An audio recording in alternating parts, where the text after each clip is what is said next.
अभी आपको बताते हैं कि हमारे साथ डॉक्टर मोहम्मद हारून राशिद साहब मौजूद हैं, जो कि असिस्टेंट प्रोफेसर हैं with the department of forestry and range management. He is at the university of agriculture Faisalabad. आपके बारे में बताते चलें कि he is definitely a trail blazer in green science. ये पहले पाकिस्तानी हैं जिन्होंने डिजिटल ग्रीन टैलेंट अवार्ड जीता है जर्मनी में। आइए इनसे मुलाकात करते हैं। अस्सलाम वालेकुम sir, this is a very prestigious digital green talent award.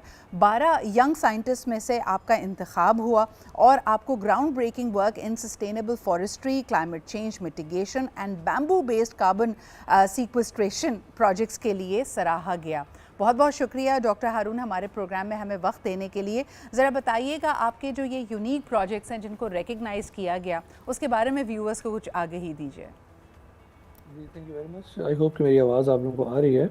Basically सबसे पहले तो अल्लाह ताला का करम है और यूनिवर्सिटी ऑफ एग्रीकल्चर फैसलाबाद को क्रेडिट जाता है हमारे जी। वाइस चांसलर साहब डॉक्टर जुल्फ़िकार अली साहब, जिनकी सपोर्ट से मैं ये सारी चीज़ें अचीव कर सका। Germany digital green talent award basically federal ministry की तरफ से हर साल एडवर्टाइजमेंट होती हैं और दुनिया भर में 20 यंग साइंटिस्ट को जो है वो ये अवार्ड मिलता है। और लकीली इस साल मुझे इस अवार्ड को रिसीव करने का मौका मिला पाकिस्तान की तरफ से।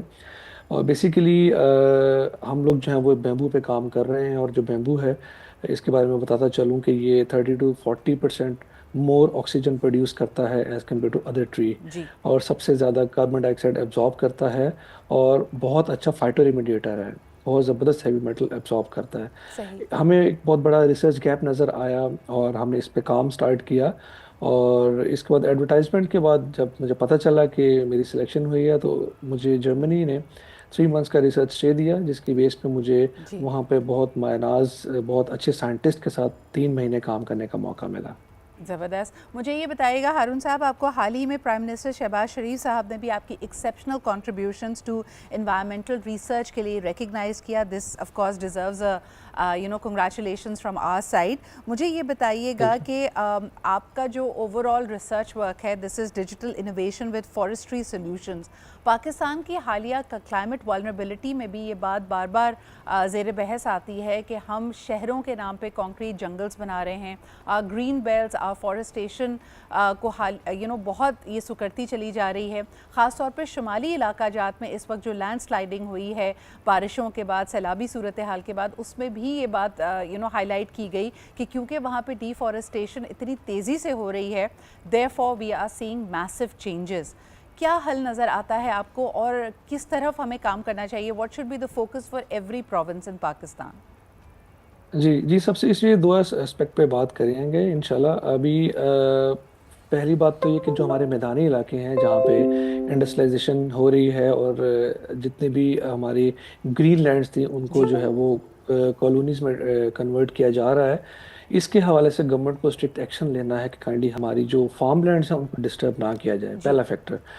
हमारी जो एग्रो फॉरेस्ट्री है इसका बहुत बड़ा कंट्रीब्यूशन है टिम्बर प्रोडक्शन में और इन्वायरमेंटल में बहुत अच्छा, कार्बन सिक्वेस्ट्रेशन में बहुत अच्छा रोल है फार्म लैंड्स का। अगर शुमाली इलाका जात की बात की जाए तो डिफॉरेस्टेशन एक बहुत बड़ा एक अलमिया है और इसको रोकना इट्स अ डिफ़िकल्ट टास्क।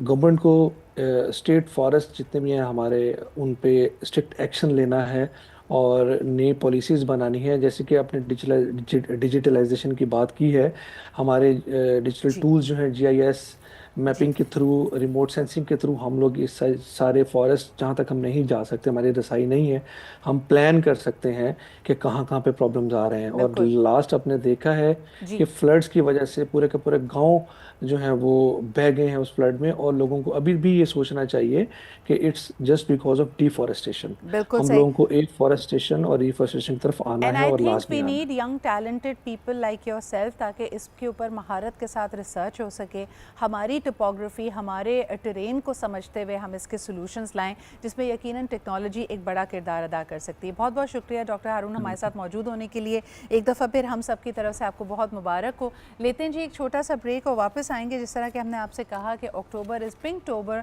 सो थोड़ी बात करेंगे ब्रेस्ट कैंसर के हवाले से right after this short break.